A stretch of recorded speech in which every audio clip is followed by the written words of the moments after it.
कहानी हर सप्ताह एक नई पत्नी। एक शहर में घनश्याम नामक व्यापारी था। उसके आय का एकमात्र साधन उसकी दुकान थी। उसका इकलौता बेटा मोहन बड़ा हो रहा था। मोहन बहुत भोला था, उसे दुनियादारी की समझ कम थी। घनश्याम की पत्नी पुत्र को जन्म देने के बाद चल बसी। घनश्याम भी वृद्ध होता जा रहा था। पता नहीं कब उसकी सांस रुक जाए, इसलिए एक दिन उसने अपने बेटे मोहन को बुलाकर कहा, मोहन मेरे प्रिय पुत्र, वह दिन कभी भी आ सकता है जब मैं अचानक संसार से विदा ले लूं। तब तुम्हें ही दुकान संभालनी पड़ेगी। जो भी हो, जब तक तुम कड़ी मेहनत नहीं करोगे तब तक खाने पीने तक की भी आमदनी नहीं हो पाएगी। मैं चाहता हूँ कि तुम्हारा जीवन सुखी हो, इसलिए तुम्हें वादा करना होगा कि तुम मेरे 3 वचन का पालन करोगे। क्या तुम कर पाओगे? अवश्य पिताजी, आज्ञाकारी मोहन ने कहा। कहिए, मुझे क्या करना पड़ेगा?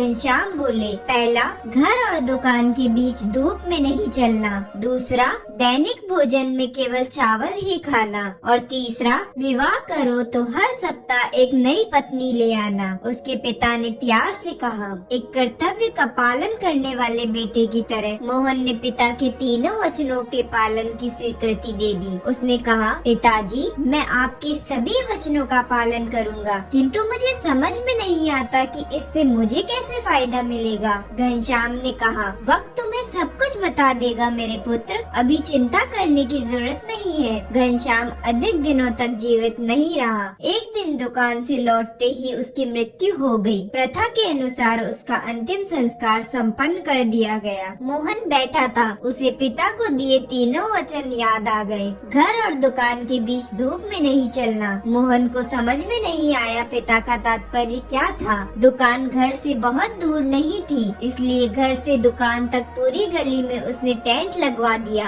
इससे पूरी गली में घर से दुकान तक छाया हो गई और दिन में किसी भी समय उसे दुकान तक धूप में जाना नहीं पड़ा। उसे टेंट लगवाने में काफी धन खर्च करना पड़ा, इसलिए मोहन के दोस्त इस फिजूल खर्च पर उसका मजाक उड़ाने लगे। मोहन सिर्फ इतना ही कहता, लेकिन मैंने पिताजी को वचन दिया था। उसे पिता का दूसरा वचन याद आया, दैनिक भोजन में सिर्फ चावल ही खाना। मोहन को इसका पालन करना अधिक मुश्किल नहीं लगा। यद्यपि कुछ दिनों के बाद वह उससे उबने लग गया। कभी उसके दोस्तों ने उसे अपने घरों में भोजन पर निमंत्रित किया, लेकिन उसने मना कर दिया। यदि वह चावल के अलावा कुछ और परोस दे, इस विचार के आते ही वह परेशान हो जाता। मैं पिता को दिए वचन का पालन नहीं कर पाऊंगा। जो भी हो, उसने दोस्तों को पिता को दिए वचन का रहस्य नहीं बताया। अनेक अविवाहित लड़कियों के माता पिता उसके पास विवाह का प्रस्ताव लेकर गए, लेकिन उसकी शर्त सुनकर चकित रह गए। मैं आपकी बेटी से विवाह तो कर लूंगा,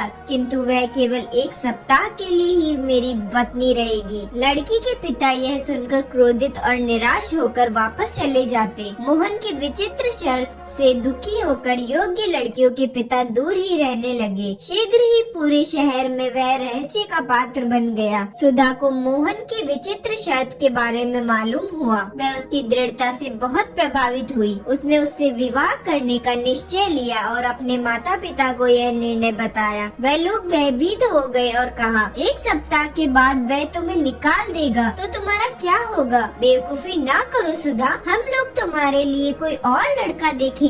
सुधा ने बड़े विश्वास के साथ कहा, वह मुझे नहीं निकालेगा, आप लोग देखते जाइए। उसके माता पिता ने तब मोहन को सुधा से मिलने के लिए अपने घर पर निमंत्रित किया। मोहन सुधा की सुंदरता तथा उसके मधुर व्यवहार से बहुत प्रभावित हो गया। मोहन ने सुधा को पिता के 3 वचनों के बारे में बताया और कहा, मैं पिताजी को दिए वादे को कभी नहीं तोड़ूंगा। सुधा मुस्कुराती हुई बोली, मैं सब जानती हूँ, घबराओ नहीं। मोहन के सभी दोस्त शादी में शामिल हुए। सुधा के माता पिता ने राजसी भोजन दिया। प्रथा के अनुसार मोहन को भोजन के तुरंत बाद बीवी को अपने घर ले जाना था। दोस्त लोग वर वधू को शुभकामनाओं के साथ उसके घर छोड़ आए, किंतु कितने दुख की बात होगी जब 1 सप्ताह के बाद सुधा को वापस जाना पड़ेगा। वे आपस में बात करते हुए उदास हो गए। 7 दिन धीरे धीरे बीत गए। 7वें दिन दुकान से वापस आने पर मोहन परेशान सा दिखाई पड़ा। सुधा ने देख लिया, लेकिन वह घर का सारा काम इस तरह करती रही मानो कुछ नहीं हुआ हो। कल मुझे उसे निकाल देना होगा। मैं पिता को दिया वचन कैसे तोड़ सकता हूँ? यह विचार मोहन को रात भर परेशान करता रहा। सुबह हो गई। मोहन जाने के लिए तैयार हो गया। मोहन ने सुधा से कहा, क्या तुम तैयार हो सुधा? आज मैं कहीं नहीं जा रही हूँ। सुधा ने भोलेपन से उत्तर दिया। मोहन ने कहा, मुझे तुम्हें घर वापस ले जाना है। तुम्हें मालूम है कि मैंने अपने पिता को यह वचन दिया था और मैं इसे तोड़ नहीं सकता। सुधा ने टिप्पणी की, तुम कितने मूर्ख हो। तुम्हारे पिता ज्ञानी थे और उदार थे। यह सोचना मूर्खता है कि तुम्हारे पिता तुम्हें ऐसा काम करने के लिए कहेंगे जिससे तुम शहर भर में हास्य के पात्र बन जाओ। मोहन जो बचपन से ही भोला भाला था, समझ नहीं सका कि सुधा उसे क्या समझाना चाहती है। उसने कहा, तुम्हारा मतलब उन प्रतिज्ञाओं से है जिनका पालन करने के लिए मेरे पिता ने मुझसे? सुधा ने बीच में टोका। हाँ, मैं वही कहने जा रही हूँ। जब उन्होंने यह कहा कि तुम्हें धूप में दुकान पर नहीं जाना चाहिए, तब उनका मतलब था कि तुम्हें सूर्योदय से पहले दुकान खोल लेनी चाहिए और सूर्यास्त के बाद उसे बंद कर घर लौटना चाहिए। वे चाहते थे कि तुम सारा दिन दुकान पे रहो, पर तुमने क्या कर दिया? तुमने घर से दुकान तक पूरी गली में टेंट लगवा दिया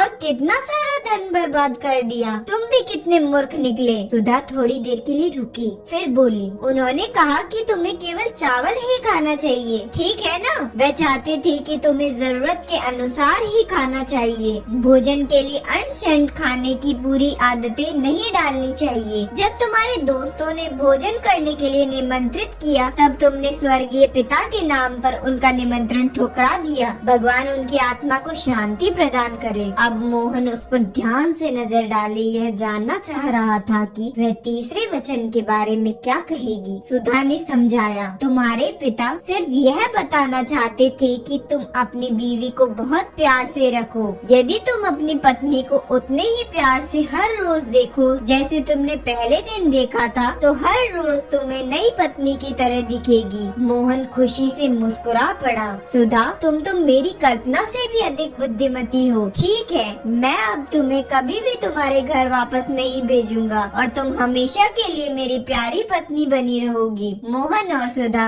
8वें दिन से सुखी संपन्न जीवन जीने लगे। इस कहानी का उद्देश्य यही है कि जरूरत से ज्यादा भी इंसान का भोलापन नुकसानदेह होता है। अगर यह कहानी आपको पसंद आई तो वीडियो को लाइक करें और चैनल को सब्सक्राइब जरूर करें। धन्यवाद।